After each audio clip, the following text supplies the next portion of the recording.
Bonjour à tous. Alors aujourd'hui la vidéo porte sur le nettoyage de la caisse et puis le remplacement de la terre des Macropenisteia rhinoceros. Alors la caisse, bon je l'ai nettoyée, hein. D'habitude en principe j'ai deux caisses, hein. J'ai exactement les deux mêmes caisses. Mais là pourquoi j'ai changé la terre? Bon ça fait un an qu'il y avait de la terre dedans, il n'y avait pas de souci. Simplement c'est que j'avais plein de moucherettes à la con et franchement j'en avais marre de tous les jours d'en avoir une trentaine qui se barrent du bac. Alors c'est pour ça que j'ai viré toute la terre et j'ai mis les blattes rhinocéros dans une petite caisse en attendant avec des feuilles d'eucalyptus, hein, pour qu'elles se camouflent dessous. Bon j'avais mis on va dire un coin haut, un coin paillettes pour poisson, elles n'ont rien touché du tout. Bon, il n'y a pas de terre, hein, c'est simplement voilà, temporairement pour éviter que les mouches reviennent. Alors j'ai acheté de la terre, de la JBL Terra Basique, c'est ce que je prenais déjà à l'origine. Je prenais un sac de 5 litres, c'était largement suffisant, et je rajoutais un sac de, je crois, 3 ou 5 litres de sable de Loire. Mais cette fois-ci, je ne vais pas mettre de sable de Loire, je vais juste mettre du terreau pour reptiles, quoi. Enfin, terreau pour reptiles ou de la terre. Qu'est-ce qui marque dessus exactement? Ça s'appelle comment leur truc? C'est pas marqué ici. Sol pour terrarium. Bon, sol pour terrarium. Alors du coup, je vais mettre ça. Alors comment je vais procéder? Ben, une bouteille d'eau, c'est de la cristalline. Bon, je fais pas un placement de produit, hein. Cristalline, on va dire, c'est pas une eau qui est très calcaire. Je mets un fond dedans pour avoir une certaine humidité. Et après, je vais mettre mes feuilles d'eucalyptus. Voilà. Je n'ai pas besoin d'en mettre beaucoup d'eau, hein, juste ce qu'il faut, hein, voilà. Comme ça sera bien humidifié. Je vais mettre un fond de feuilles d'eucalyptus, les feuilles qui sont là à l'origine. Voilà. On va les prendre. Je les place dans le fond, tout simplement.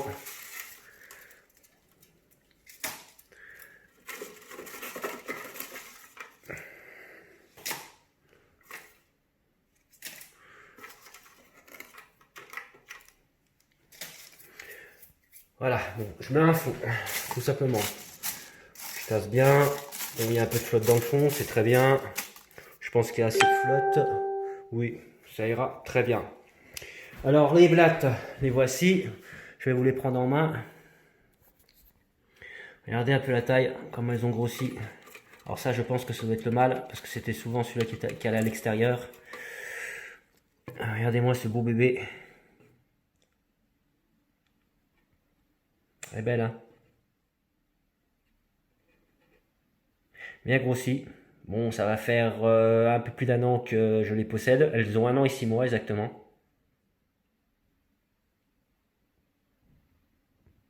On va voir si on peut les filmer de très près.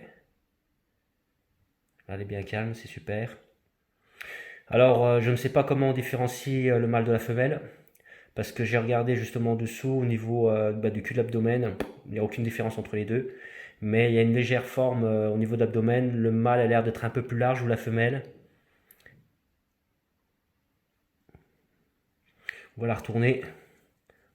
Voilà, si j'arrive. C'est pas évident, parce que j'ai pas envie de trop stresser l'insecte en question. Ouais, et puis il aime pas non plus. C'est pas trop son truc. Ouais, non, j'arrive pas. Bon, on va pas insister. Bon, là, vous la voyez de très près. Là, je sais pas ce qu'elle a, là, un petit défaut à ce niveau-là. Il en manque un petit bout. Bon, rien de méchant. Alors, la première et la deuxième. La deuxième est un peu plus petite. Voilà, comme vous pouvez constater.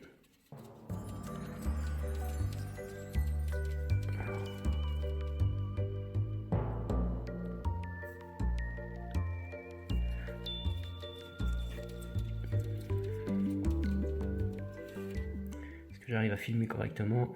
Voilà.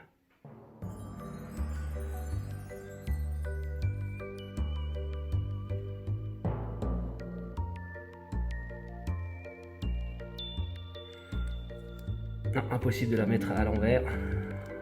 Enfin, je pourrais en la tenant, mais bon, je vois pas le but. Alors, si je mets sur le dos, on va voir. Non. Bon, regardez la différence entre les deux. Il y a quand même une légère petite différence. Les niveau de la corpulence.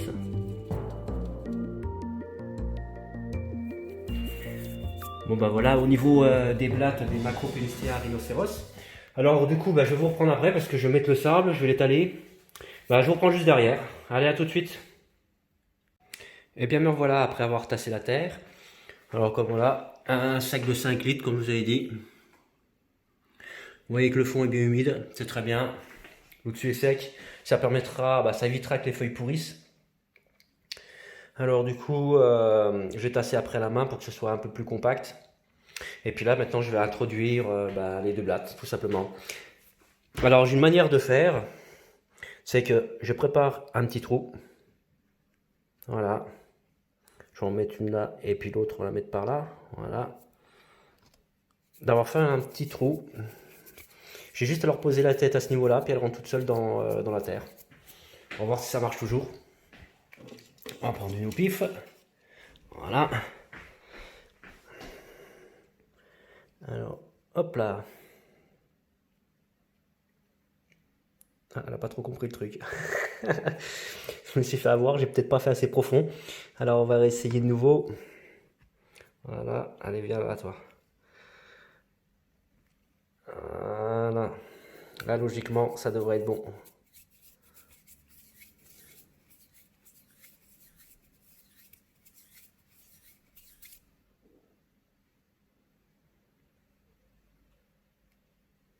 Bon, on va aller vers la zone qui est assez humide. Alors la deuxième, qui est beaucoup plus grosse, imposante. Alors est-ce que c'est le mâle ou la femelle? Mais je crois que j'ai tendance à la voir sortir beaucoup plus souvent. Parce que les mâles sortent et les femelles restent sous terre. Les mâles sortent pour aller chercher la nourriture. Oh bah pile poil. Celle-là elle y va. Hein.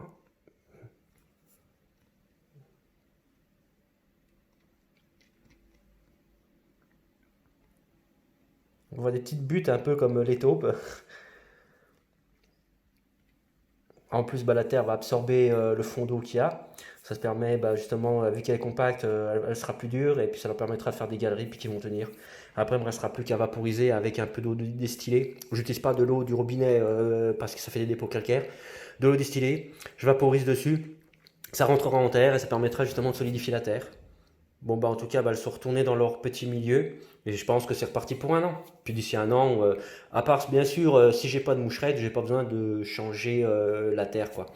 Au niveau de leur crotte, alors ça fait des petites crottes comme ceci. Alors je ne sais pas trop ce que c'est, ce qu'elles contiennent. Alors est-ce qu'on arrive à filmer? Oui. Allez, voilà, mise au point, voilà. Voilà leurs crottes. Elles sont assez grosses, ça. Alors je vais essayer d'en effriter une pour voir. Ça contient, ben, j'ai l'impression que ça contient de la terre, ça contient ben, des feuilles d'eucalyptus. Je sais pas trop ce qu'il y a dedans, quoi. Ça fait. Ouais, c'est marrant. On dirait un espèce de terreau. C'est marrant. Je pensais que ça faisait des crottes comme les autres blattes, non. Elles sont pas du tout. Non, ça n'a rien à voir. Alors, où elles sont? Ah, là on les entend, elles grattent là. Je sais pas si vous les entendez. Moi je les entends très bien. Enfin voilà quoi, on va dire des nouvelles des Macropellistea rhinocéros. Il faut bien prononcer. Bon, elles vont très bien, elles ont un an et demi, que dire de plus? Ben, rien pour l'instant, bon, on verra bien un peu l'évolution. En plus, la température augmente bien, dans l'appartement, je dois avoir 25. Ça se fait qu'elles vont bien pousser, vont prendre un bon petit coup de pouce tout l'été. Et je pense qu'elles vont peut-être doubler de volume. On verra. On verra bien. Enfin voilà, en tout cas, bah, merci d'avoir regardé cette vidéo. Et puis bah, ça me ferait plaisir qu'il y a beaucoup plus d'abonnements, des pouces bleus, ça fait que me motiver encore plus à faire des vidéos sur ma chaîne quoi. Bon, je fais pas ça pour la gloire, je m'en fous totalement. C'est que d'avoir une petite communauté qui me suit, c'est toujours plus motivant que s'il y avait personne quoi. Voilà, je vois que bon, ça augmente. J'ai dépassé déjà la barre des 300 abonnés. Je suis super content. Bah, j'espère en avoir plus quoi. Dans mes vidéos, j'essaye de faire des vidéos assez détaillées sur ce que je possède. Comme bientôt, ben, je vais avoir bon, des détrivores, ce que j'appelle des détrivores, c'est des escargots que je vais mettre dans mon aquarium pour crevettes. Bon, les crevettes, je vais les prendre plus tard. Et après, je vais à deux autres projets à l'avenir qui vont venir. Un autre projet qui sera, je sais pas si on pourrait dire terrarium, oui.